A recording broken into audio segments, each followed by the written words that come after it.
नमस्कार, आप देख रहे हैं उत्तराखंड टाइम। मैं हूं आपके साथ प्रेम पंचोली। इन दिनों उत्तराखंड के हितैषी एक पोस्टर को जगह जगह प्रसारित कर रहे हैं।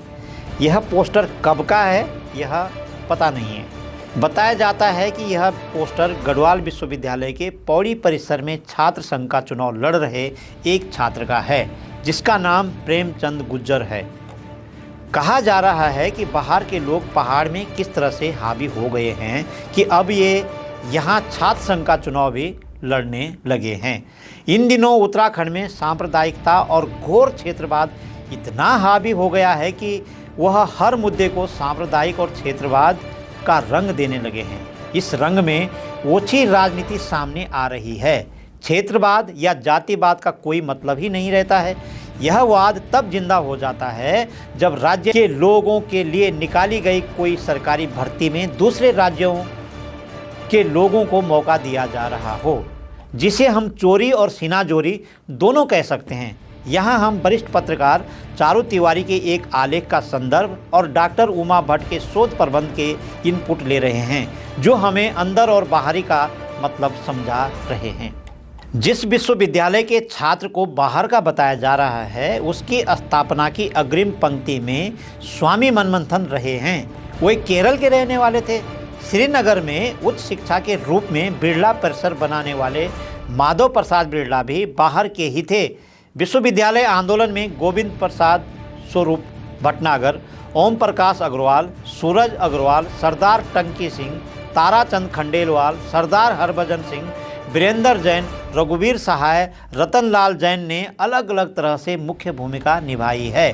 पौड़ी से प्रसारित यह पोस्टर घोर क्षेत्रवाद की तरफ बढ़ता दिखाई दे रहा है। इसलिए यहाँ उत्तराखंड के कुछ ऐतिहासिक संदर्भों पर बातचीत करनी जरूरी हो जाती है। हमें याद है कि हमारे पुरखे देश के अन्य हिस्सों में बहुत पहले से रहते आए हैं। आज़ादी से पहले तो हमारा बड़ा ठिकाना क्वेटा और लाहौर रहा है। क्वेटा में 1919 में गढ़वाल सभा की स्थापना हुई। गढ़वाल हितैषणी सभा का गठन शिमला और बाद में 1923 में दिल्ली में भी हुआ, जिसने हमें संगठनात्मक समझ दी, सामाजिक सांस्कृतिक रूप से एक साथ चलने का दर्शन भी दिया। अभी इस संस्था ने अपनी स्थापना के 100 वर्ष पूरे किए हैं।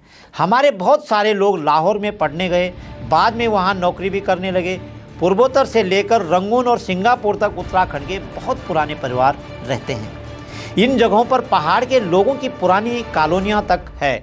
दुनिया के जाने माने भूगर्भ शास्त्री प्रोफेसर खड़क सिंह बल्दिया का जन्म भी म्यांमार में हुआ था। बनारस, इलाहाबाद और लखनऊ तो हमारे ठिकाने ही थे। देश के कई शहर, यहाँ तक कि दक्षिण में भी कई शहरों में पहाड़ की पुरानी पीढ़ियाँ रहती आई है। आज देश के विभिन्न हिस्सों के अलावा दुनिया के कई देशों में बड़ी संख्या में पहाड़ के लोग न केवल रह रहे हैं, बल्कि उन्होंने वहीं अपने घर भी बना लिए हैं। देश में ही नहीं, विदेश में भी उन्होंने वहाँ की राजनीतिक पार्टियों में अपना मुकाम बनाया है। पहाड़ में भी हर कालखंड में बाहर से भी लोगों का आना बसना रहा है। इन बाहरी लोगों ने भी हमें समृद्ध किया है।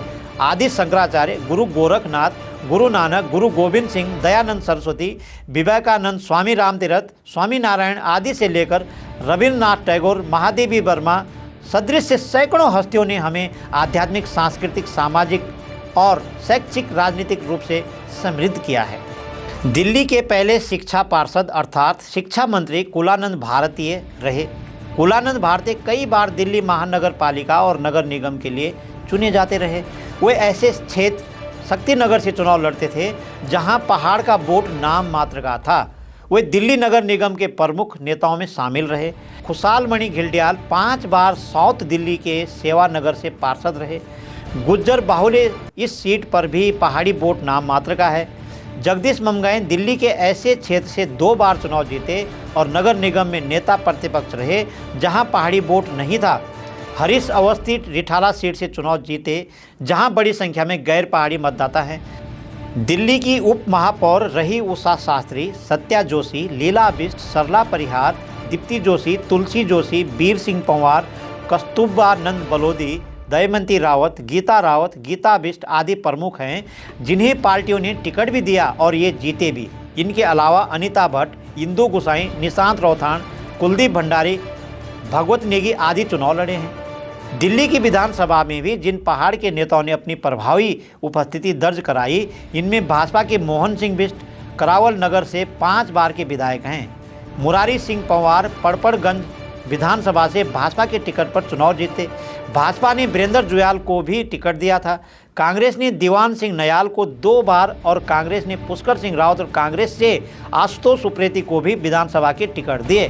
प्रहलाद गुसाई ने भी जनता दल के टिकट पर चुनाव लड़ा। पिछले 2 विधानसभा चुनाव में क्रमशः आम आदमी पार्टी ने हरीश अवस्थी और कांग्रेस ने लीलाधर भट्ट को चुनाव मैदान में उतारा।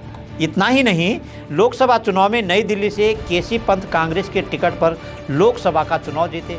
बहादुर राम टमटा 1996 में तिवारी कांग्रेस से करोल बाग से चुनाव लड़े। तिवारी कांग्रेस से मदन सिंह बिष्ट ने लोकसभा का चुनाव लड़ा।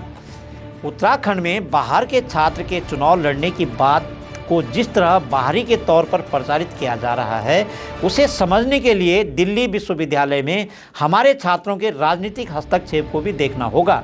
दिल्ली छात्र संघ के चुनाव में 1985 में मदन सिंह बिष्ट ने अध्यक्ष पद पर जीत दर्ज की थी। देवी सिंह रावत दयाल सिंह कॉलेज, सुनील नेगी मोतीलाल कॉलेज और सतीश थपलियाल पीजीडीएवी कॉलेज के छात्र संघ अध्यक्ष रहे। भगत सिंह कॉलेज में अनिल बहुगुणा, जाकिर हुसैन कॉलेज में वीरेंद्र ध्यानी और गुणानंद जखमोला, दयाल सिंह कॉलेज से वीरेंद्र रावत, देशबंधु कॉलेज से राजपाल बिष्ट अध्यक्ष रहे। बाद में दीप्ति रावत दिल्ली छात्र संघ की महासचिव रही। आज भी कई कॉलेजों में पहाड़ के छात्र पदाधिकारी हैं। उन्होंने कैंपस के अंदर अपने संगठन भी बनाए हैं। अगर हम बहुत ईमानदारी से विश्लेषण करेंगे तो पाएंगे कि हमारे बहुत सारे राजनीतिक कार्यकर्ताओं ने अपनी राजनीतिक सक्रियता से पहाड़ से बाहर अपना राजनीतिक मुकाम बनाया है। आज़ादी से पहले हमारे लोगों का ठिकाना इलाहाबाद और बनारस में रहा है। वहाँ उत्तराखंड के बहुत सारे प्रतिभाशाली छात्रों ने अपना परचम लहराया। वही यहाँ छात्र युवा चेतना के वाहक बने। बाद में हेमंत नंदन बहुगुणा, नारायण दत्त तिवारी और मदन मोहन उपाध्याय इलाहाबाद छात्र संघ के अध्यक्ष रहे। बनारस हिंदू विश्वविद्यालय में 1956 में विद्यासागर नौटियाल छात्र संघ के अध्यक्ष रहे। इन सब लोगों ने बहुत तरीके से अपनी अपनी पार्टियों में अपने को स्थापित किया, अपनी एक राजनीतिक पहचान बनाई। हेमंत नंदन बहुगुणा जी 1952 से लेकर 1969 और 1974 से लेकर 1977 तक विधानसभा के सदस्य भी रहे। वे 1971, 1977 और 1980 में लोकसभा के सांसद भी रहे। वे गढ़वाल में चुनाव लड़ने से पहले इलाहाबाद से अपने को राष्ट्रीय स्तर पर गढ़ चुके थे। उनका लगभग पूरा राजनीतिक जीवन पहाड़ से बाहर की राजनीति में बीता, वहीं विकसित हुआ। नारायण दत्त तिवारी और मदन मोहन उपाध्याय और विद्यासागर नौटियाल भी गैर पहाड़ी समाज से ही उभरे हैं। उन्हें कभी इस बात पर उपेक्षित नहीं किया गया कि ये लोग पहाड़ी हैं। कॉमरेड पीसी जोशी जो अविभाजित कम्युनिस्ट पार्टी के महासचिव रहे, वो इसका सबसे बड़ा उदाहरण है। डॉक्टर मुरली मनोहर जोशी की पूरी राजनीति इलाहाबाद की रही है। वे सिर्फ एक बार 1977 में ही अल्मोड़ा लोकसभा सीट से सांसद रहे। उत्तर प्रदेश के वर्तमान मुख्यमंत्री योगी आदित्यनाथ की राजनीति भी गोरखपुर की है। रीता बहुगुणा जोशी की पूरी राजनीति इलाहाबाद और लखनऊ में है। मध्य प्रदेश की विधानसभा में भाजपा के रमेश मेंदोला 2 बार के विधायक हैं। चंडीगढ़ में पार्षद हीरा नेगी, शक्ति प्रसाद देवसाली और गुरबख्श सिंह रावत पार्षद हैं। पंचकुला से रमेश बर्तवाल पार्षद रहे हैं। गाजियाबाद में मीना भंडारी और अनिल राणा पार्षद रहे। गाजियाबाद में हरीश कड़ाकोटी और नगर पालिका खोड़ा में 3 पार्षद पहाड़ के हैं या थे। राजस्थान के हनुमानगढ़ में हेम ओली पार्षद हैं और जगहों पर भी होंगे। विदेशों में भी पहाड़ी मूल के कई लोग पहले से ही राजनीति में हैं। पाकिस्तान के पहले प्रधानमंत्री लियाकत अली की पत्नी आयरीन पंत पाकिस्तान में कई महत्वपूर्ण पदों पर रही। कई देशों की राजनयिक भी। अभी दुनिया में उत्तराखंड मूल के कई लोग राजनीति में अपना मुकाम बना रहे हैं। इनमें सुप्रसिद्ध साहित्यकार हिमांशु जोशी के पुत्र अमित जोशी लंबे समय से नॉर्वे के ओस्लो के नगर पार्षद रहे हैं। अभी कनाडा के बेरामंटन वेस्ट से उत्तराखंड मूल के मुरारी लाल थपलियाल ने चुनाव लड़ा है।